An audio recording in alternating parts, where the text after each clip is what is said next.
Job లేక ఇబ్బంది పడుతున్నారా? అయితే మెడికల్ కోడింగ్ మీకు మంచి ఆప్షన్. వెంటనే కాల్ చేసి కోర్సులో జాయిన్ అవ్వండి. నమస్తే రమగారు. నమస్తే జయ. రమగారు, జానపద గాథలు చెప్పుకున్నామండి, చాలా రోజులు అవుతుంది. చెప్పి ఇంకొకటి ఏదైనా చెప్పండి. పూర్వమట ధర్మపురి అనే ప్రాంతానికి ఒక రాజుగారు ఉండేవారు. ఆయనకి అద్భుతమైన సౌందర్యవతి అయిన కూతురు ఉండేది, సువర్ణ సుందరి. అయితే ఈ ధర్మపురికి దూరంగా ఒక చంద్రగిరి అని ఇంకొక రాజ్యం ఉంది. దానికి రాజుగారు పేరు సర్పదష్టుడు. నిజానికి సర్పదష్టుడు అంటే సర్పంతో కాటు వేయబడ్డవాడు అని అర్థం. మరి అలాంటి పేరు పెట్టారు ఏమిటో. ఆ సర్పదష్టుడు వివాహితుడే గాని ఈ సువర్ణ సుందరి అందాన్ని విని ఈ పిల్లని పెళ్లి చేసుకుందామని భావించాడు. మీ అమ్మాయిని నాకు ఇచ్చి వివాహం చేయమని అడిగాడు. అడిగేసరికల్లా వీళ్ళు ఏం చేశారు, ఈ పిల్ల 16-17 ఏళ్ళది, ఆయన 40 ఏళ్ల వాడు. పైగా లేక ఒక పిల్ల. ఈ పిల్లకి ఎవరైనా చక్కగా కుర్రవాడితో వివాహం చేస్తే ఈడు జోడు చిలకా గోరింకా చూడముచ్చటగా ఉంటారు. తర్వాత ఆ కుర్రాడు మన రాజ్యానికి రాజు అవుతాడు. అంతేగా, ఆల్రెడీ రాజ్యం ఉండి ఆ రాజ్యంలో అంత మంచి పేరు లేని సర్పదష్టుడికి ఇస్తే పిల్ల జీవితము పాడవుతుంది, మన రాజ్యము పాడవుతుందని ఈ ధర్మపురి రాజుగారు చల్లగా మేము మా పిల్లని మీకు ఇవ్వమండి చెప్పేశారు. చెబుతారని రాసేశారు. నచ్చలా సర్పదష్టుడు మహాదుష్టుడు, మహాక్రూరుడు. అని ఏదనుకుంటే అది అయిపోవాలి. అవురవురా నేను పిల్లని అడిగితే ఇవ్వనంటాడా, వీడి సంగతి చెప్దామని పెద్ద సైన్యంతో ఒక్కసారి వీళ్ళ మీద పడ్డాడు. పడేసి పట్టేశాడు. పడేయటం ఏమిటి, ఇక మొత్తం ఆ సైన్యం చాలా గట్టిది వాళ్ళది. ఆయన ఇంకెవరిదో స్నేహితుల సహాయం కూడా తీసుకున్నాడు. వీళ్ళ మీదకి వచ్చేసాడు. ధర్మపురి రాజు రాణి రాకుమార్తె సర్పదష్టుడికి దొరికిపోయారు. అయ్యో, దొరికిపోయేసరికల్లా ఆయన వాళ్ళేమో నేను వివాహానికి అడిగితే మీరు ఒప్పుకోలేదు, ఇప్పుడు మీరు నా బందీలు, వివాహం చేసుకోక ఏం చేస్తారు మీరు అనేసరికల్లా రాజు రాణి ఏమన్నారు, మేము నీ బందీలం, నేనేం చేయలేము, మేమేం చేయలేము, మా అమ్మాయిని అడుగు, అమ్మాయి ఒప్పుకుంటే పెళ్లి చేసుకో. అక్కడి ఈ సర్పదష్టుడు ఏం చేశాడు, ఈ రాకుమార్తెను వెతుక్కుంటూ వెళ్ళాడు. ఆ అమ్మాయి ఒక ఉద్యానవనంలో చోట కూర్చుంది, దీనంగా దొరికేసాము అని కట్టేలా, కానీ బందీలుగానే ఉన్నారు. ఈ సర్పదష్టుడు పరిగెత్తుకుంటూ వచ్చాడు. నన్ను పెళ్లి చేసుకోవాలి నువ్వని. ఈ అమ్మాయింది, చచ్చినా చేసుకోను, నువ్వు దుర్మార్గుడివి, నువ్వు పెళ్లి సంబంధం పంపించావు, మేము వద్దనే హక్కు లేదా మాకు? మా నాన్నకి తన పిల్లని ఎక్కడివ్వాలో ఆయన నిర్ణయించుకునే హక్కు ఇవ్వవా? నిన్ను పెళ్లి చేసుకునే బదులు నరమాంస భక్షకుడైన రాక్షసుడిని పెళ్లి చేసుకోవటం నయము, నువ్వు దౌర్భాగ్యుడివి అని తిట్టింది. ఆయనేమో చిందులు దొక్కాడు సర్పదష్టుడు. చిందులు దొక్కి, నీ అంతటి నువ్వు ఒప్పుకున్నావా సరే, లేకపోతే మీ అమ్మ నాన్నని కూడా చంపేస్తాను, వారం రోజులు సమయం ఇస్తున్నాను, ఆలోచించుకో, 15 రోజుల సమయం, వారమో 2 వారాలో అన్నాడు. వారం ఇచ్చినా అంతేనంది, వారం కాకపోతే 15 రోజులు ఇస్తా, అయినా సరే నువ్వే ఒప్పుకోవాలి అని చెప్పి వెళ్ళిపోయాడు. మరి ఏం చేయాలో తెలియక అట్లా కూర్చొని ఉంటే చెట్టు చాటు నుంచి ఒక రాక్షసుడు ఇచ్చాడు. వచ్చి, ఏమమ్మాయి రాకుమార్తె, వివాహం చేసుకుంటానన్నావు కదా, నేను సిద్ధంగా ఉన్నాను అన్నాడు. ఆవిడ తెలిపోయి, నేనన్నానా అంది. మరి ఇప్పుడే కదా అన్నావు, అతన్ని చేసుకునే బదులు నరమాంస భక్షకుడైన రాక్షసుని పెళ్లి చేసుకుంటానని శపథం చేసావు, అందుకే వచ్చా, నేను నరమాంస భక్షకుడిని రాక్షసుణ్ణి, నన్ను పెళ్లి చేసుకో. నా పేరు కంటకుడు, నేను ఈ ప్రాంతాల్లోనే ఉంటాను, నరమాంస భక్షణ నాకు అలవాటే, నేనేమో పుటక్కి రాక్షసుణ్ణి, నువ్వు శపథం చేసావు కాబట్టి పెళ్లి చేసుకోవాలన్నాడు. అనేసరికి వీడు ఆలోచించుకుంది, ఏం చేయాలి, సరే బాగా ఆలోచించి ముందు వీడిని పంపించాలి కదా అవతలకి.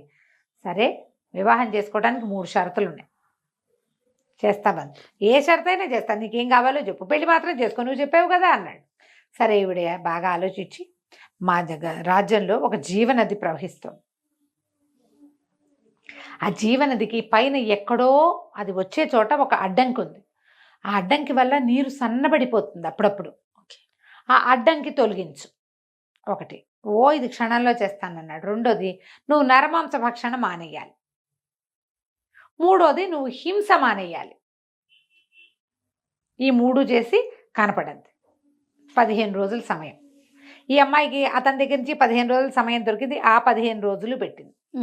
ఈ వెళ్ళటం ఏమిటి, ఈ రాక్షసుడు వెళ్ళిపోయాడు, కంటకుడు. వెళ్ళిపోయాక ఏమైంది, 1 గంట 2 గంటల్లో వీళ్ళకి కబురు వచ్చింది, జీవనది విపరీతంగా జలాలు వచ్చేస్తున్నాయి పైనుంచి అని. అతను వెళ్ళిపోయి ఆ పైన ఎక్కడో ఒక కొండరాయి అడ్డం ఉంది, పైనుంచి పెద్ద ధార వచ్చేటప్పుడు వస్తుంది, అక్కడ ధార సన్నబడింది అనుకో, ఆ రాయి అడ్డం పడి ధార కిందకి రాదు, నీళ్ళు సన్నగా వస్తాయి. ఆ 7 బలంతో ఆ రాయి కాస్త తీసేశాడు. ఇక వచ్చేస్తున్నాయి నీళ్లు, ఈ రాజు రాణి రాజకుమార్తె బిక్కుబిక్కుమంటూ కాలక్షేపం చేస్తున్నారు. కొద్ది రోజుల తర్వాత 15 రోజులు అయింది. ఈ కంటకుడు వచ్చాడు. రాజకుమార్తె ఇది అంతఃపురంలో కాదు, ఉద్యానవనంలో కూర్చున్నప్పుడు వచ్చాడు. చిక్కిపోయాడు. ఇదేమిటి ఇలా అయిపోయావు అంది. మరి నువ్వు పెట్టావు కదా నరమాంస భక్షణ మానేయమన్నావు, నరమాంసం లేకపోతే బలంగా ఎలా ఉంటావు? ఏవో తింటున్నాను, హింస మానేయాలన్నావు, మాంసం కూడా మానేశాను, ఆకులు అలమలు తినేసరికి సన్నబడిపోయాను. మనం కూడా అంతే అంతే. అవి ఇవి విరుచుకు తింటాం మానేస్తే సన్నగా ఇందులో నరమాంస భక్షణ కూడా చెప్పారు చూసావా, అంతే పక్క వాళ్ళని పీక్కు తింటాం మానేయాలి. అప్పుడు సన్నబడిపోతాం. అయితే ఈ అమ్మాయి ఏమంది, సరే ఇప్పుడు పెళ్లి చేసుకోమన్నాడు వాడు. అనేసరికి కుర్రాడు, ఇప్పుడు మానేశాను నేను, నరమాంస భక్షణ మానేసా, జీవహింస మానేసా, నువ్వు చెప్పిన జీవనదికి అడ్డంకి తొలగిచ్చేస్తా, నేను సిద్ధంగా ఉన్నా, వివాహం చేసుకుందావా అన్నాడు. రాజకుమార్తె అంది, దానికి నాకు అభ్యంతరం ఏం లేదు, కానీ నువ్వు ఇప్పుడు ఈ రాజ్యము సర్పదష్టుడి చేతిలో ఉంది. ఈ సర్పదష్టుడు వివాహం చేసుకోమని గోల పెడుతున్నాడు, వాడిని చంపేసేయి నువ్వు, అప్పుడు మన ఇద్దరం పెళ్లి చేసుకుందామంది. ఆనంగానే రాక్షసుడు అన్నాడు, అట్లా ఎట్లా చంపుతాను, నువ్వు నన్ను జీవహింస మానేయాలన్నావు కదా, హింస, దానికి నేను పాల్పడను, దానికి పాల్పడకూడదు, హింస మానేసే షరతు మీదే కదా నువ్వు నన్ను పెళ్లి చేసుకుంటానన్నావు, వివాహం కోసం నేను మానేసా, ఆకుల వల్ల గడ్డి కాదని తింటున్నా, ఇప్పుడు వాడిని చంపడం అంటే హింస అవుతుంది, అది నేను చెయ్యను అనేసరికి ఈ అమ్మాయింది, అది కాదు, వాడు నన్ను బాధ పెడుతున్నాడు, బాధ పెట్టినా సరే ఎవరినైనా చంపాలంటే అది హింసే అవుతుంది, వాడు నిన్ను బాధ పెట్టిని, వాడు నిన్ను వివాహం చేసుకొని ఏమైనా చేయని, నేను అతన్ని ఏదైనా చేయాలంటే హింస చేయాలి, హింస చేస్తే నీ షరతు నేను పాటించినట్టు, అప్పుడు నిన్ను వివాహం చేసుకునే అవకాశం నాకు ఉండదు, అంతే, కాబట్టి నేను చేయను అన్నాడు. ఈ అమ్మాయికి ఎంత ముచ్చటేసింది, ఓడి వీడు రాక్షసుడైనా పెట్టిన షరతులు పెట్టినట్టు పాటిస్తున్నాడే, మాట తప్పటం లేదు. సరే నన్ను కొంచెం ఆలోచించుకోనివ్వు అంది. ఈ లోపల ఏమైంది, వాడు ఆ పక్కనే నుంచుని ఉన్నాడు. ఆ సర్పదష్టుడు వచ్చాడు. 15 రోజులు అయింది కదా, వచ్చేసి రాకుమారి ఏంటి అమ్మాయి పేరు సువర్ణ సుందరి, ఏం ఆలోచించావు అనేసరికల్లా ఈ అమ్మాయింది, ఆహా నేను ఆలోచించాను, నేను పెళ్లి చేసుకున్నాను అనేసరికల్లా అతను అన్నాడు, ఎందుకు చేసుకోవంటే ఇతను పక్క నుంచి నుంచున్న వాడు కనపడ్డాడు. వీడెవడు అన్నాడు. ఇతను నీలాంటి వాడే, నన్ను పెళ్లి చేసుకుంటానంటున్నాడు, కానీ నీలాగా దౌర్జన్యంగా కాదు, నిజాయితీగా పెళ్లి చేసుకుంటానన్నాడు, నేను పెట్టిన షరతులన్నీ ఒప్పుకున్నాడు, రాక్షసుడైన వీడే మంచివాడు నీకంటే అన్నది. అనేసరికల్లా నా ముందు నువ్వు ఇంకొకరిని పొగుడతావా, వీడంతూ చూసి అప్పుడు నిన్ను పెళ్లి చేసుకుంటా, ముందు వీడు అడ్డం, ఇప్పుడు పెళ్లికి అప్లికెంట్స్ ఇద్దరు ఉన్నారు కదా, రెండో వాడిని చంపిస్తే మన దారి నిష్కంటకం అయిపోతుంది. ఈయనేం చేశాడు, ఈ రాజుగారు, ఈయన సర్పదష్టుడు, ఈ మొల్ల ఒక కత్తి ఉంది ఆయనకి నడుము పడ్డ దట్టికి, ఆ వరలోంచి కత్తి తీసి అని ఒక్క దూకాడు రాక్షసుడి మీదకి, నిన్ను చంపేసి అప్పుడు సువర్ణ సుందరిని పెళ్లి చేసేసుకుంటాను. ఈ దూకేసరికల్లా ఎప్పుడైతే తన మీదకి దూకాడో ఆ రాక్షసుడు ఏం చేశాడు, 2 చేతులతోటి మెడ పుట్టుకొని విరిచేశాడు మెడ, విరిచేసి విసిరేసరికల్లా రాకుమార్తె ఆశ్చర్యపోయింది. మరి ఇప్పుడు నువ్వు హింస చేసావు కదా అంది. ఇది హింస ఎందుకయింది, ఆత్మరక్షణ చేసుకున్నాడు, లేకపోతే అతను కత్తి పెట్టి పొడిచేవాడు. నా అంతటా నేను చంపితే హింస, వాడు నా మీదకి వచ్చినప్పుడు చంపితే హింస ఎందుకు అవుతుంది, హింస అవదు అది. ప్రాణరక్షణ ఏ జీవైనా చేసుకుంటుంది. ఇప్పుడు పులో సింహమో కొమ్ములు అన్నది ఏదైనా ఊరుకుంటుందా, అదే కదా, ఊరుకోదు, తిరగబడుతుంది. కుక్క కూడా కైమని పొట్టాడుతుంది మనం కొడితే దాన్ని. అనేసరికి ఏమై వీడికి ధర్మ సూక్ష్మాలు కూడా తెలుసు. సరే పట్టు, నువ్వు చాలా తెలివిగలవాడివి, నీకు పద్ధతి ఉంది, నీకు ధర్మం కూడా తెలుసు, పట్టు నేను నిన్ను వివాహం చేసుకుంటానని ఒప్పుకుని ఇక అక్కడి నుంచి మా నాన్నగారి దగ్గరికి వెళ్దామని ఆ కంటకుడు చేయి పుచ్చుకుని రాజుగారి దగ్గర తీసుకెళ్ళింది. వాళ్ళు నడిచొస్తూ హడిలు చచ్చారు జనమంతా. వీడు పెద్ద ఇంత పొడుగాటి వాడు, పళ్ళు కూరలు, ఒక అందంగానే ఉన్నాడు లావుగా, అప్పుడు ఉన్నంత లావు లేడు, కానీ వాడు రాక్షసుడి కూరలు కొమ్ములు, వాడి బట్టలు, వాడి నడక అన్నీ కనపడుతూనే ఉన్నాయి. అందరూ ఆశ్చర్యపోయారు. రాజుగారి దగ్గరికి వెళ్ళి చెప్పింది, నాన్న ఇతను కంటకుడు అనే రాక్షసుడు సర్పదష్టుడిని సంహరించాడు అనగానే ఆశ్చర్యపోయారు అక్కడ ఉన్న సైనికులు. అయ్యో మా రాజుగారు చచ్చిపోయారని, వాళ్ళ రక్షణలో ఉన్నారుగా, వాళ్ళందరూ పరిగెత్తుకుంటూ పోయారు. తీరా చూసి చచ్చిపోయిన రాజుగారు కనుక చచ్చిపోయాడంటే వాళ్ళు ఓడిపోయినట్టే. ఏం చేస్తారు, సేనలన్నీ పుచ్చుకుని వాళ్ళు వెనక్కి వెళ్ళిపోయారు. వీళ్ళ రాజ్యం ప్రశాంతంగా అయిపోయింది. రాజకుమార్తె అంది, నేను ఇతన్ని పెళ్లి చేసుకుంటాను నాన్న, ఇతని వల్లే మనకి సర్పదష్టుడి బాధ తగ్గిపోయింది అనేసరికి వాళ్ళ అమ్మ నాన్న అన్నారు, అయ్యో ఇదేమిటే రాక్షసుని పెళ్లి చేసుకోవటం ఏమిటమ్మా, రాకుమార్తె వెంటే పర్వాలేదు నాన్న, ఇతను నిజాయితీపరుడు, రాక్షసుడే నయం మనిషి కంటే. నేను మాట ఇచ్చాను, మాట తప్పను నేను. ఇతనేమో షరతులు పెట్టిన షరతులు తప్పకుండా ఉన్నాడు. నేను కూడా ఇచ్చిన మాట తప్పకుండా ఉంటా, పెళ్లి చేసుకుంటానని. సరే పెళ్లికి ఏర్పాట్లు చేశారు. రాజ్యంలో అందరూ ఆశ్చర్యపోతూనే పెళ్లి వేడుకల్లో పాల్గొన్నారు. రాక్షసుడికి చక్కగా మంగళ స్నానాలు, హల్దీ వగైరా మెహందీలు చేశారు.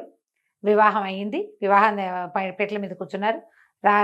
ఈ రాక్షసుడు లేచి రాజకుమార్తె మెడలో 3 ముళ్ళు వేశాడు. అక్కడ ఒక విచిత్రం జరిగింది.